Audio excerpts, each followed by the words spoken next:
Hello everyone, today we will start discussing the reproduction in case of pteridophytes. Since their reproduction cannot be completed as such in a single lecture, so today we will focus on some spore producing organs of pteridophytes and the structure of individual Sporangium. Okay, first of all, let me tell you that the dominant phase in the life cycle of pteridophytes is a sporophyte. Okay, and this sporophyte, it reproduces by formation of spores, and that is why this is known as sporophyte.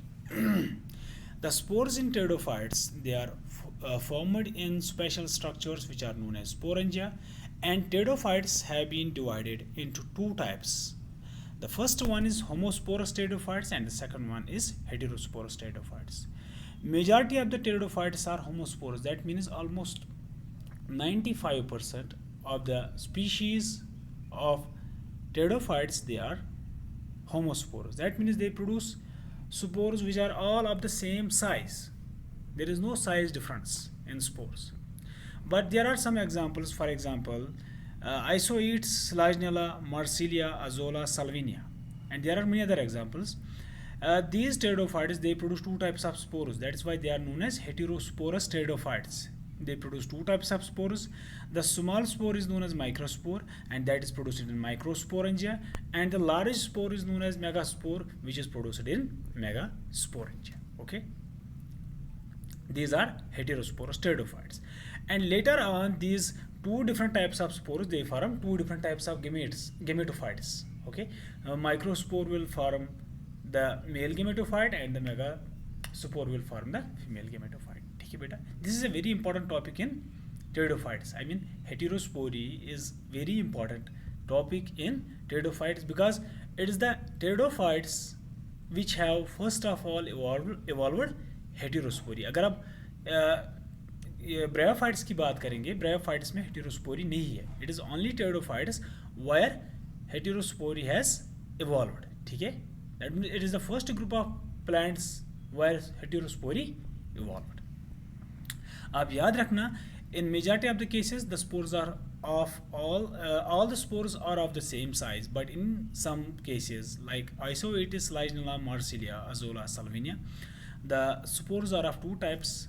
One is small sized, which is known as microspore, which is produced in microsporangia, and another is large sized, which is known as megaspore and produced in megasporangia. Okay, and in majority of the cases the Sporangia are born on the surface of leaves, which are known as sporophylls. The leaves which bear Sporangia on their surface, they are known as sporophylls, and those sporophylls which bear megasporangia, they are known as megasporophylls, and those sporophylls which bear microsporangia, they are known as microsporophylls. Okay. Now, first of all, some spore producing organs. Since in different pteridophyte species the spore producing organs differ, we will first of all try to understand these differences. We will try to study these differences. Okay, in majority of the cases, I have told you already that the sporangia are directly born on the surface of leaves, usually on the ventral surface of leaves. Okay, beta. The sporangia are born on the ventral surface of leaves, and here you can see example is polypodium. Here you can see the sporangia. These are the sporangia, and these sporangia are born on the ventral surface of leaves. Okay. But in some cases you have a fertile spike. Here you can see you have a fertile spike, and this spike, it bears sporangia. Okay, it bears sporangia, and it happens in case of ophioglossum. Okay, though in majority of the cases the sporangia are directly born on the surface of leaves. Okay, but there are some variations. The first variation is, in case of ophioglossum, the sporangia are not born in leaves. Instead, a fertile spike bearing region, a fertile spike is there in ophioglossum, and this spike bears sporangia on its surface. Okay, this is the first variation. In some other species of pteridophytes, for example, Xylotum and some fossil pteridophytes, that means those pteridophytes which are extinct and they are preserved in the form of fossils. In these pteridophytes, for example, Rhynia and Horneophyton, the Sporangia are colline. Colline Sporangia are those Sporangia which directly emerge from the stem, which are directly born on the stem. ठीक है, याद रखना बेटा. In Xylotum and some fossil pteridophytes, for example, Rhynia and Horneophyton, the Sporangia are colline. Colline means which emerges, which forms on the surface of stem. Okay. And one more variation is in Selaginella, the Sporangia which are born on sporophylls. Sporophylls means leaves. Sporophylls means leaves. You are having a leaf, and that leaf bears sporangia. It is known as sporophyll. And these sporophylls, they are aggregated. They aggregate. They become compacted and form a structure which is known as strobilus. Here you can see. Okay. I have told you that जो pteridophytes है उनमें क्या होता है बेटा, the sporangia are born on sporophylls. मगर उन species में those sporophylls are not aggregated to form a strobilus. But here in case of Selaginella, the sporophylls which bear sporangia, they are aggregated, they become compacted and form a compact structure which is known as strobilus. And one more variation is in case of Equisetum. Here in Equisetum, the sporangia are born on Sporangiophores. Here you can see this is a Sporangiophore. It is a peltate disc-shaped structure. Let me tell you, it is like this, and it bears a peltate disc-shaped structure, and this disc-shaped structure it bears sporangia on its undersurface. ठीक है, यहाँ पे आप देख सकते हो, it is a peltate disc-shaped structure. ठीक है, and this peltate disc-shaped structure it bears sporangia on its undersurface, and a number of peltate disc-shaped structures, these are born on a sporangiophore and they form a cone. I will repeat. In case of Equisetum, the sporangia, they are born on sporangiophores. These are the sporangiophores, and these sporangiophores are peltate disc-shaped structures.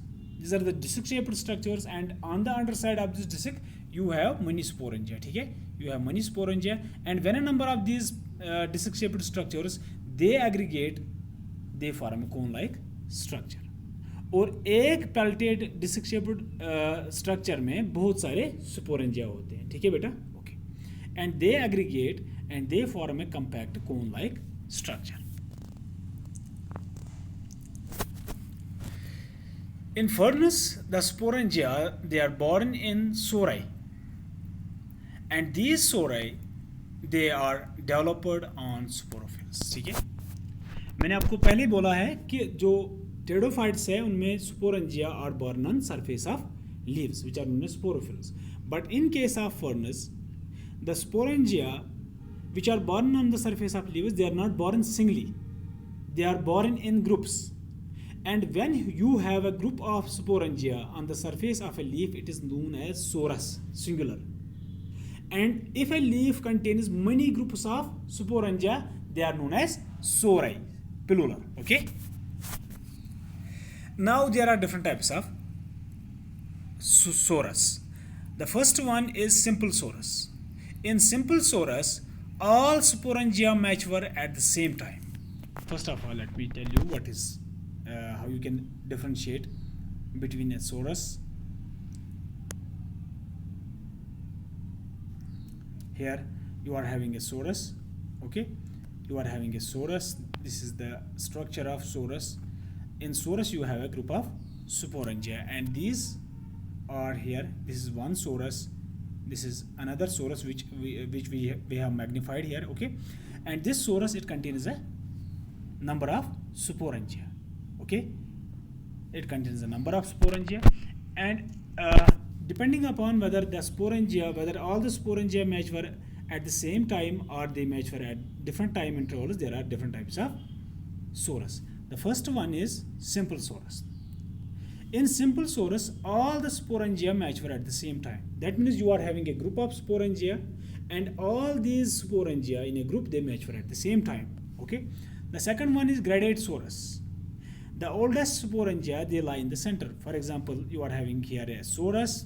The oldest, that means the most mature sporangia, they are at the center. And the sporangia which are at the peripheries, they are immature. Okay. The sporangia which are at the center of a Sorus, they are more mature as compared to the peripheral sporangia which are less mature. Okay. Now one more type is mixed Sorus. In mixed Sorus, there is mixed arrangement of younger and older sporangia. That means there is no specific location of sporangia. Sporangia which is at peripheral position, it can be either more mature or it can be less mature. Same is the case with the central sporangia. A central sporangia can be more mature or less mature. That means there is no specific distribution of mature and immature sporangia. Okay, they can be placed everywhere. Now the structure of sporangium. Okay, the structure of individual sporangium. The sporangia in case of pteridophytes, they are stalked structures. That means they are having a well-developed stalk. Here you can see, and they are having a body. And this body, it is having 2 to 4 layered jacket. This is a distinguishing feature in case of pteridophytes, because I have told you already that in bryophytes you have a single layered jacket, but in case of pteridophytes I am saying that this jacket is 2 to 4 layer. Okay? And the innermost wall layer is known as tapetum. The innermost wall layer of the jacket of Antheridium, this is known as tapetum. And in some species, for example Xylotum and Mesopteris, there is no tapetum, but in some other species, for example in Furnace, the tapetum is double layered. And this tapetum, it is a nutritive layer which degenerates at maturity of the sporangium. When sporangium becomes mature, the innermost wall layer or tapetum, you can say, it degenerates. Okay, it provides nourishment to the developing spores. Okay, and on the basis of development of sporangium, two types of sporangium are there in case of pteridophytes.